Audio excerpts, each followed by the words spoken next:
Hello student, हम लोग औसत टॉपिक पढ़ रहे हैं और अभी तक पिछली वीडियो तक हमने औसत में 88 क्वेश्चन सॉल्व कर लिए और 88 के बाद मैंने आपको 2 क्वेश्चन और समझाए थे कि उनको हम कैसे सॉल्व करेंगे।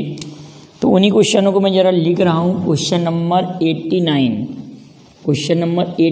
के रूप में मैं आपके लिए क्वेश्चन लिख रहा हूँ। क्वेश्चन नंबर 89 है, एक होटल में 5 नौकर हैं, जिसमें से एक नौकर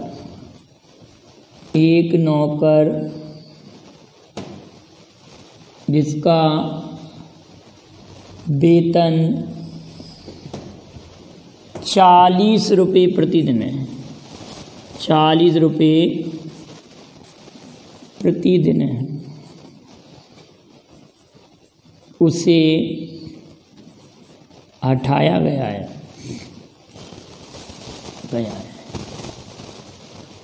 और उसके स्थान पर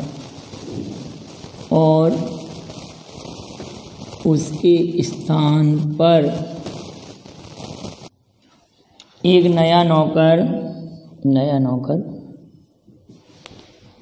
क्वेश्चन क्या है, एक होटल में 5 नौकर हैं, जिनमें से एक नौकर जिसका वेतन 40 रुपये प्रतिदिन उसे हटाया गया और उसके स्थान पर एक नया नौकर रखा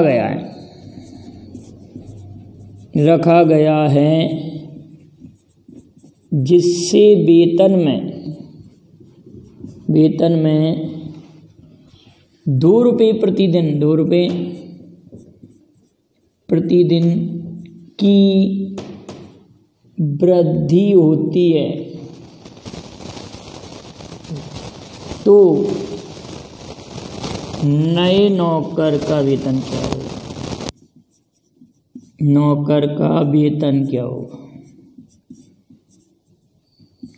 क्या होगा? ये क्वेश्चन हमारे पास है। एक होटल में 5 नौकर हैं, जिसमें से एक नौकर जिसका वेतन 40 रुपये प्रतिदिन है उसे हटा दिया गया और उसके स्थान पर एक नया नौकर रखा गया है जिससे वेतन में 2 रुपये प्रतिदिन की वृद्धि होती है। तो नए नौकर का वेतन क्या है? तो आप लोग इतना लंबा क्वेश्चन देखते हैं और आपको ऐसा लगता है बड़ा टफ क्वेश्चन है। कुछ नहीं है इस क्वेश्चन में, ऑरली को सॉल्व कर सकते हैं। न्यू बराबर old plus minus delta x into N, ये फॉर्मूला है सीधा।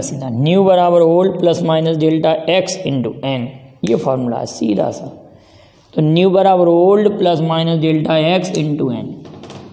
आपने ये कहा कि एक नौकर जिसका वेतन 40 रुपये है उसको हमने हटाया है, 40 रुपये जिसका वेतन है उसको हटा दिया। यहाँ लिख दिया हमने 40 और वेतन में 2 की वृद्धि हो रही है तो धन का 2 की वृद्धि हो रही है तो धन का 2 और एन का मान कितना है 5। बस सीधा 50 आंसर आ जाएगा। जो नया नौकर लगाया है उसका वेतनमान प्रतिदिन 50 रुपये। पिछले वीडियो में भी ये समझा चुका हूँ, लेकिन वहाँ पर मैंने क्वेश्चन नोट नहीं कराया था, डायरेक्ट ही आपको समझाया था। इसी टाइप का कोई क्वेश्चन था। अब इसी क्वेश्चन को एक नए क्वेश्चन में मैं कन्वर्ट कर रहा हूँ। यहाँ पर क्वेश्चन नंबर 90 लिख रहा हूँ, 90, और यहाँ पर 2 रुपये प्रतिदिन की कमी करेंगे। क्वेश्चन में वृद्धि के स्थान में नए 2 रुपये प्रतिदिन की कमी होती है। तो आपके लिए एक नया क्वेश्चन हो गया। आप तो इसको दोबारा से नोट कर लेंगे, हम लोगों ने इसी में चेंज कर दिया। तो आप क्या कहेंगे, पुराना वेतन 40, 2 की कमी ऋण 2, मेंबर कितने हैं 5 नौकर के 5 नौकर, इतना कोई चेंज नहीं है। तो न्यू बराबर 40 ऋण 30, 40 ऋण 10, यहाँ इसका आंसर कितना आ जाएगा 30। जो नया नौकर है उसका वेतन कितना हो गया 30 रुपये प्रतिदिन हो गया। इस क्वेश्चन में कमी हो रही थी तो 30 रुपये प्रतिदिन हो गया। हमारे पास जो ट्रिक है वो काम आई। ट्रिक क्या है कि न्यू बराबर old plus minus delta x into n. New बराबर old plus minus delta x into N, ये फार्मूला लगे। क्लियर है? न्यू बराबर old plus minus delta x into n. अब क्वेश्चन नंबर 91 पर आते हैं। क्वेश्चन नंबर क्या लेते हैं? 91 लेते हैं। Question number 91।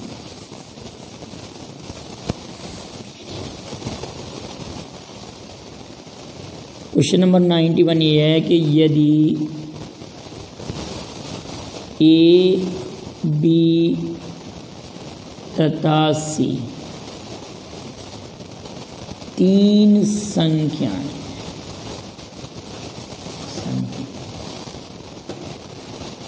जिनका अनुपात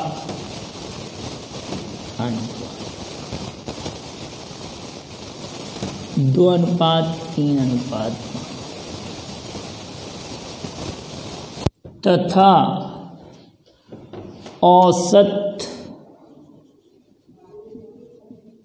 औसत 45, औसत 45 नहीं ले रहे, औसत ले रहे हम 30 है। तो सी का मान ज्ञात करो। मान ज्ञात करो। बिल्कुल सरल क्वेश्चन है बेटा, हो जरा ध्यान से समझना। अगर आप इस क्वेश्चन को नहीं सॉल्व कर पा रहे तो इतना औसत पढ़ना हमारा बेकार हो रहा है। आप सोचिए जरा इस सवाल का आंसर। आप कहेंगे तीन संख्याएं, यदि ए बी सी तीन संख्याएं या तीन संख्याओं का औसत हमारे पास दिया हो और रेशो दिया हो।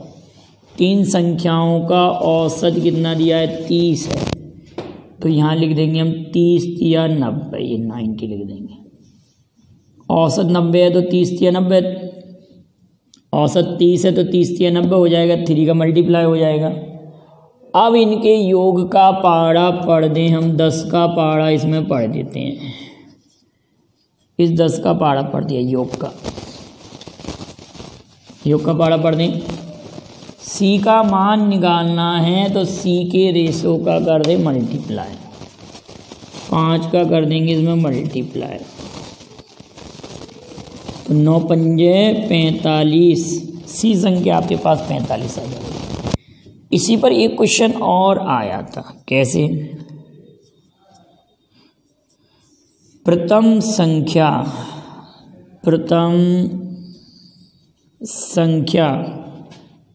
द्वितीय की दो गुनी है तथा द्वितीय संख्या तृतीय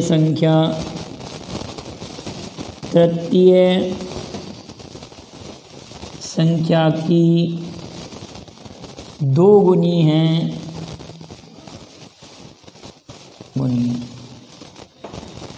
तीनों का औसत,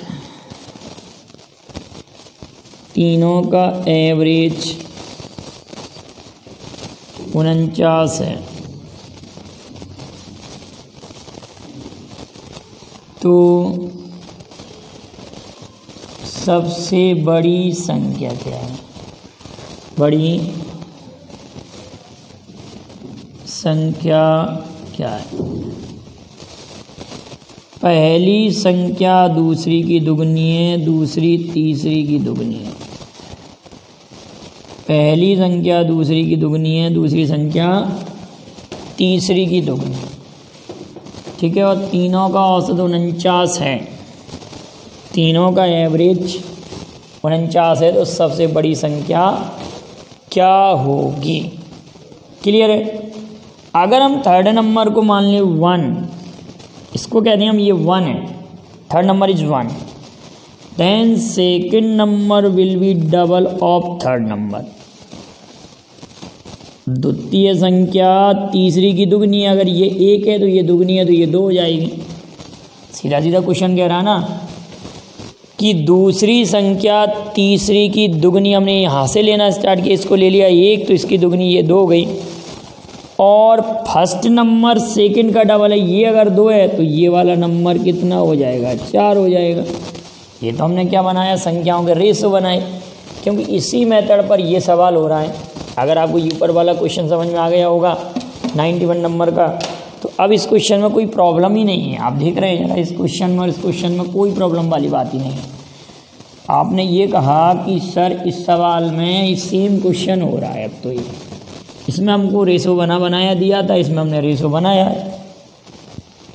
क्वेश्चन क्या कह रहा है कि प्रथम संख्या द्वितीय संख्या की दोगुनी है और द्वितीय संख्या तृतीय संख्या की दोगुनी है। तीनों का एवरेज 49 है, तो सबसे बड़ी संख्या क्या होगी? ये 1 है तो इसकी दुगनी ये 2 हो जाएगी, इसकी दुगनी ये 4 हो जाएगी। क्लियर है? तीनों संख्याओं का एवरेज 49 है, 49 है, तो 49 गुणित 3, एवरेज 49 है तो 49 गुणित 3 ऐसे लिख देंगे। तीनों संख्याओं का औसत 49 है तो 49 गुणित 3 लिख देंगे। क्लियर? यहाँ तक तो कोई प्रॉब्लम नहीं होगी। अब इनके योग का लगा देंगे भाग, 7 का लगा दिया हमने भाग। क्लियर? 7 का लगा दिया भाग। अब हमको संख्या कौन सी निकालनी है, तो आप कहेंगे सबसे बड़ी संख्या। तो इनमें सबसे बड़ा रेशो हमारे पास 4 है, तो हम 4 का मल्टीप्लाई करेंगे। ये हमने 7 का डिवाइड क्यों किया? क्योंकि तीनों का योगफल 7 है, तो 7 का डिवाइड कर दिया। 7 7 जा 49, 21 इंटू 4, तो 84 हमारे प्रश्न का आंसर आ गया। हमारे क्वेश्चन का आंसर 84 आ गया। क्लियर है बेटाओ? इस टाइप का क्वेश्चन आया हुआ क्वेश्चन है कॉम्पिटिटिव एग्जाम में। 3 संख्याओं, पहली दूसरी दुगनी दूसरी तीसरी। अगला क्वेश्चन इसी टाइप का है, 3 संख्याओं तो 49 है, पहली दूसरी की दुगनी है और दूसरी तीसरी की दुगनी है। तो आपको ये तो अब इस टाइप का क्वेश्चन तो कर लेंगे। अब अगला क्वेश्चन कह रहे हैं हम आप लोगों से, ज़रा ध्यान से समझना। अगर मैंने कहा यदि ए तथा बी की एवरेज एज, ए तथा बी की एवरेज एज 21 ईयर्स है, कितना 21 वर्ष। बी तथा सी की एवरेज एज 23 ईयर्स है। सी व ए की एवरेज एज हमने कह दिया 24 ईयर्स। तो ए की आयु क्या होगी? ये हमने आयु में भी पढ़ा इस टाइप का क्वेश्चन क्या होगी। अगर आपने आयु वाले वीडियो कंप्लीट रूप से देखे हैं तो आप इस क्वेश्चन को बड़े इजीली कर लेंगे। आयु वाले क्वेश्चन आपने देखे होंगे तो इस क्वेश्चन को बहुत ही इजी टाइप से आप कर लेंगे। इस क्वेश्चन को कैसे करेंगे देखिए बेटाओ। ए और बी की औसत आयु दी है, बी और सी की औसत आयु दी है, सी और ए की औसत आयु दी है। हम ये कह रहे हैं कि ए और बी की एवरेज एज, ए और बी की औसत आयु 21 है, बी और सी की एवरेज एज 23 ईयर्स है, सी और ए की एवरेज एज 24 ईयर्स। क्वेश्चन ये कह रहा है ना, ए और बी की एवरेज एज 21, बी और सी की 23, सी और ए की 24। ऐसे हमने एवरेज एज दी है। अगर हमको टोटल आयु निकालना है तीनों की टोटल और एवरेज एज हो तीनों की, ए बी बी सी सी ए, तो direct he A B C की टोटल एज निकल आती है इनको ऐड करने पर। इन तीनों को अगर हम ऐड करेंगे तो तीनों की टोटल एज आ जाएगी। इसको जोड़ेंगे तो 8 और इन सबको जोड़ेंगे तो ये 6, तो ये हो गया 68। तीनों की टोटल एज 68 ईयर हो गई। ठीक है, कितनी हो गई? 68। ये 6 और ये 2, 1 3 4 68। अगर मैं कहूँ कि आपको एक ही एज फाइंड करना तो एक ही आयु निकाल लें, तो बी और सी की टोटल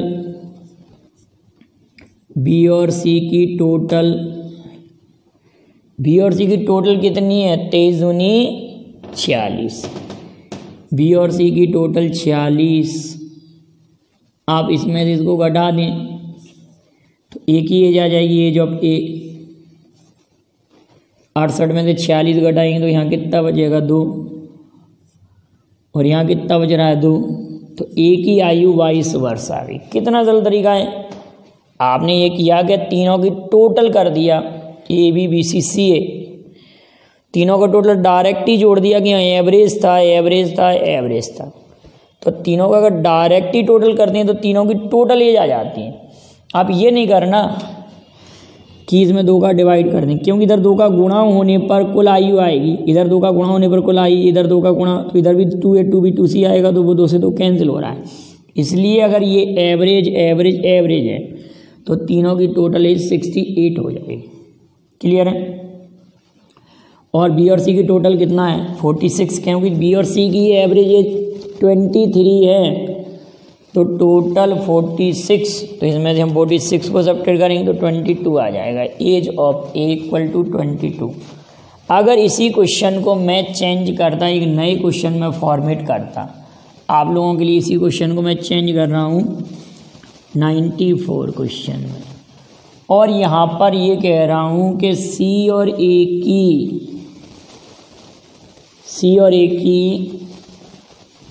कुल आयु कह देता है यहाँ पर,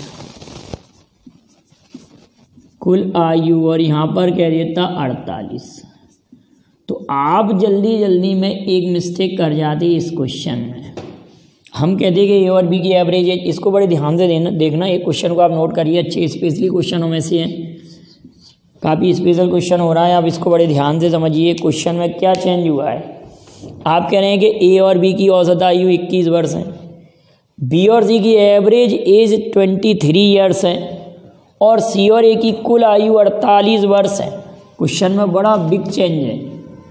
कितना ईयर्स है? कितना ईयर्स है बेटा? 48 वर्ष। ए और बी की औसत आयु 21 वर्ष है, बी और सी की औसत आयु 23 वर्ष है। सी और ए की कुल आयु 48 है, सी और ए की टोटल एज 48 है।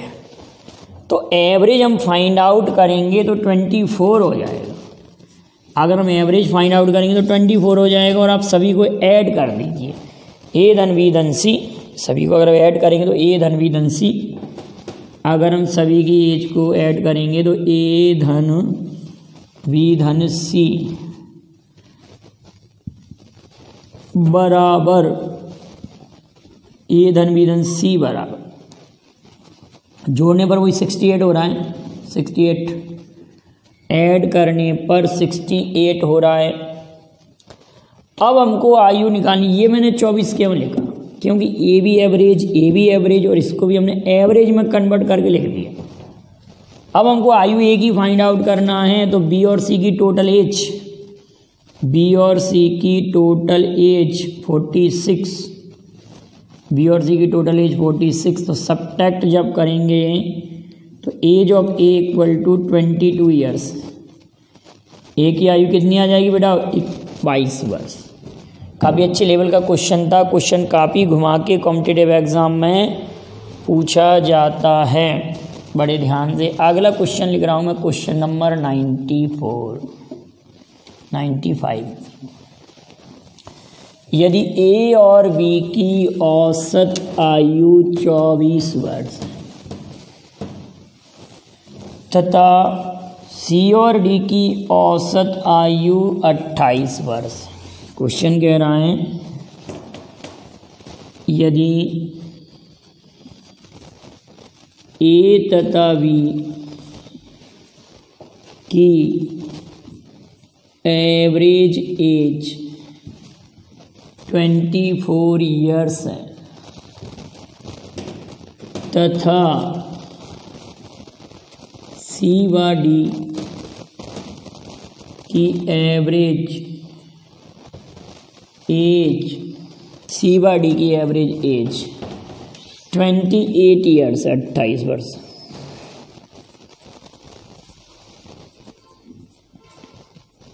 तो ए बी सी तथा डी की एवरेज एज क्या होगी? क्या हो? क्वेश्चन घुमाया गया है, आप समझदार हैं। ए और बी की एवरेज एज 24 है, सी और डी की एवरेज एज 28 है, तो ए बी सी तथा डी की एवरेज एज क्या होगी? ये क्वेश्चन कह रहे हैं। तो आप ये कह रहे हैं कि सर ए और बी की औसत आयु, ए और बी की औसत आयु 24 वर्ष, ए और बी की औसत आयु 24 है, तो 24 दूनी 48, 48। बी और सी की औसत एज 28 है, 48, 24 दूनी 48, 28 दूनी ये 56, 56 हो जाएगा। और यहाँ पर हम कर दें चारों लोगों की आयु का डिवाइड, ऐसे कर सकते हैं हम लोग। ए और बी की टोटल एज ये आ गई, बी और सी की ये आ गई, दोनों को जोड़ के 4 से डिवाइड कर दें, या इसको भी 4 से भी कैंसिल आउट कर दें, इसको भी कर दें। इसको कैंसिल आउट करेंगे तो ये 12 बार कैंसिल आउट होगा, ये 4 एकम 4 और 4 चौक 16, 12 बार ये कैंसिल आउट और 14 चौक 56, 14 बार 4 एकम 4 4 चौक 16। अब दोनों को जोड़ेंगे तो यहाँ पर 6 और ये 2 26 आ जाएगा। औसत आयु ए बी सी तथा डी की 26 ईयर एवरेज एज आ जाएगी। ए बी सी तथा डी की एवरेज एज कितना आ जाएगा बेटाओ? 26 ईयर। अब इसको हम और भी सरल कर सकते थे, अगर क्वेश्चन आपके लिए काफ़ी लेंदी हो, दूसरे टाइप से हो, इसको सॉल्व करने की एक मेथड और भी है। हम यहाँ ऐसे कर देते हैं कि ये 24 गुणित 2 लिख देते और यहाँ पे लिख रहे थे हम 28 गुणित 2, और 4 का डिवाइड इसमें हो रहा था, 4 का इसमें हो रहा था, 4 छिंके 24, 4 का डिवाइड इसमें कर देते और 4 सत्ते 28। बात वही आनी है, 6 दूनी 12 और 7 दूनी 14। तो हमारा जो क्वेश्चन पुराना था 26 इसमें आ रहा था, 26 ही एवरेज इसमें आ जाएगा। क्लियर बेटाओ? 26 एवरेज इक्वल आ रहा है दोनों में, उस मेथड से भी आ रहा है। लेकिन कभी कभार क्वेश्चन देखिए कितना टफ हो जाता है। अब अगला क्वेश्चन लिख रहे हैं हम, क्वेश्चन नंबर 96। देखिए ध्यान से, मैं अगर ये कहता कि 8 संख्याओं, यदि 8 संख्याओं का एवरेज, ठीक है ना बेटा, क्या करें? 8 संख्याओं का औसत 2 4 3 2 2 है। 8 संख्याओं का औसत इतना है। अन्य 2 संख्याओं का औसत, अन्य 2 संख्याओं का एवरेज, अन्य 2 संख्याओं का एवरेज, मैं कह रहा हूँ अन्य 2 संख्याओं का एवरेज 2 4 3 1 2 है। तो सभी संख्याओं का औसत, तो सभी संख्याओं का एवरेज क्या होगा? ये क्वेश्चन आपके पास आया तो आप इसको कैसे सॉल्व करते हैं? आप लोगों को एक ट्रिक से याद है कि n1 नंबर का n संख्याओं का औसत m है। आप लोगों ने ये पढ़ा था ना कि n1 नंबर का एवरेज x1 है, n2 नंबर का एवरेज x2 है, तो सभी संख्याओं का average equal n1 x1 n2 x2 बटे n1 प्लस n2। ये फॉर्मूला आपने पढ़ा होगा। तो अगर आप इस क्वेश्चन को इस मेथड से सॉल्व करें 2 4 3 2 2 इंटू 8 और 2 4 3 1 2 इंटू 2 और अपॉन में आप 10 करें तो काफ़ी टाइम लगेगा ना बेटा। अगर मैं इसको करना भी चाहूँ तो काफ़ी लेंथी क्वेश्चन हो जाएगा इस मेथड से। अगर मैं इस क्वेश्चन को सॉल्व करना चाह रहा हूँ तो काफ़ी बड़ा क्वेश्चन नहीं होगा। आप इसका मल्टीप्लाई 8 दूनी 16 की 6 हासिल 1, इसका मल्टीप्लाई इसमें और 10 का डिवाइड करेंगे तो काफ़ी लेंथी होगा, टाइम लगेगा। लेकिन देखिए अभी इसके लिए एक सिंपल ट्रिक आपको मैं बता रहा हूँ। यहाँ पर क्या है, ये 8 संख्याओं का औसत इतना है। अन्य 2 संख्याएं जो हमारे पास हैं, अन्य दो संख्याओं का एवरेज कितना है। तो आप कोई भी एक को एज्यूम कर लें, एक को एज्यूम करेंगे कि किसको हम एवरेज मान लें। हमने मान लिया कि हमारा औसत ये सही है, दोनों में से एक औसत कम या ज़्यादा होगा किसी से, तो हमने ये थोड़ी देर के लिए मान लिया कि हमारा औसत 2 4 3 2 2 सही है। कितना सही है? 2 4 3 2 2 सही है। लेकिन इस औसत से ये वाला मान कितना कम है? 10। एक बार 10 कम हो रहा है, लेकिन ये 2 संख्याओं में 10 10 कम होगा तो 2 बार 10 कम होगा तो 20 कम हो जाएगा। 2 गुणे 10 तो 20 हो जाएगा। यहाँ से ये 10 कम है तो 2 बार कम हो जाएगा और संख्या टोटल हमारे पास 10 है तो इस 10 का हम डिवाइड कर देंगे। ये 10 का क्यों डिवाइड किया कि संख्या 8 और 2 संख्या 10 हो रही है। तो हमारे औसत में 2 4 3 2 0 ये हमारे पास औसत हो जाएगा। 2 4 3 2 0 हमारे पास औसत हो जाएगा। इसी मेथड पर हम अगले वीडियो में जो लाइब्रेरी वाला क्वेश्चन है, एक लाइब्रेरी में छात्र आते हैं, आगंतुक आते हैं, एक लाइब्रेरी वाला क्वेश्चन आता है तो मैं उसको भी आपको सॉल्व कराऊंगा। इसी ट्रिक से हो जाएगा, वो काफ़ी इजी ट्रिक से हो जाएगा। वैसे आप करेंगे तो उस क्वेश्चन को काफ़ी टफ कर देंगे क्वेश्चन को। तो यहाँ तक के क्वेश्चनों को आप अच्छे से नोट कर लेंगे, यहाँ तक के वीडियो के क्वेश्चन को आप नोट करके और भी इसी मेथड के आप क्वेश्चन सॉल्व करिएगा। नहीं आया तो आप मुझे सेंड कीजिएगा। वीडियो पसंद आया हो तो लाइक शेयर करें। Thank you very much. जय हिंद, जय भारत।